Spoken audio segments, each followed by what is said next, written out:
I'm not happy, complained Gordon. Your firebox is out of order, said James. No wonder, after all that coal you had yesterday. Hard work brings good appetite, snapped Gordon. You wouldn't understand. I know, put in Duck brightly. It's boiler ache. I warned you about that standpipe on the other railway, but you drank gallons. It's not boiler ache, protested Gordon. Of course it is, said Henry. That water's bad. It furs up your tubes. Your boiler must be full of sludge. Have a good wash out. Then you'll feel a different engine. Don't be vulgar, said Gordon huffily. Gordon backed down on his train, hissing mournfully. Cheer up, Gordon, said the Fat Controller. I can't, sir. The others say I've got boiler ache, but I haven't, sir. I keep thinking about the dreadful state of the world, sir. Is it true, sir, what the diesels say? What do they say? They boast that they've abolished steam, sir.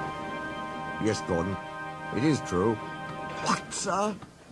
All my Doncaster brothers drawn the same time as me? All gone, except one. The guard's whistle blew, and Gordon puffed sadly away. Poor old Gordon, said the Fat Controller. If only we could. Yes, I'll ask his owner at once. He hurried away. Arrangements took time, but one evening Gordon's driver ran back excited. Wake up, Gordon! The Fat Controller's given you a surprise. Look! Gordon could hardly believe it. Backing towards him were two massive green tenders, and their engine shape was very like his own.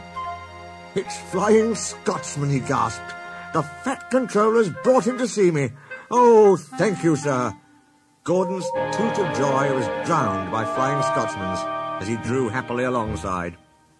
Next day, the two engines were photographed side by side. You've changed a lot, smiled Flying Scotsman. I had a rebuild at Crewe. They didn't do a proper Doncaster job, of course, but it serves. I had a rebuild, too, and looked hideous. But my owner said I was an extra special engine and made them give me back my proper shape. Is that why you have two tenders, being special? No, you'd hardly believe it, Gordon, but over there, there's hardly any coal and water. But surely every proper railway... Exactly. You are lucky, Gordon, to have a controller who knows how to run railways. Everyone got on well with Flying Scotsman, except Henry. Henry was jealous. Tenders are marks of distinction, he complained. Everybody knows that. Why has he got two? He's famous, explained Duck and Donald. He was the second to go 100 miles an hour. Besides, the other railway has no coal and water.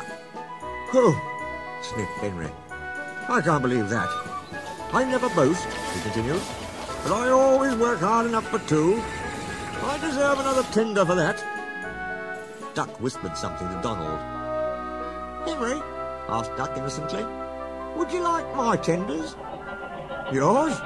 Exclaimed Henry. What have you got to do with tenders? All right, said Duck. The deal's off. Would you like 'em, Donald? I wouldn't deprive you of the honour. It is a great honour, said Duck thoughtfully, but I'm only a tank engine, so I don't really understand tenders. Perhaps James might...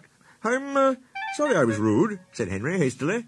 How many tenders have you, and when could I have them? 6. You can have them this evening. 6 lovely tenders, chortled Henry. What a splendid sight I'll be. That will show the others the sort of engine I am. Henry was excited. Do you think it'll be all right? He asked for the umpteenth time. Of course, said Duck. Just go where I told you, and they'll be ready. Meanwhile, word had gone round, and the others waited where they could get a good view.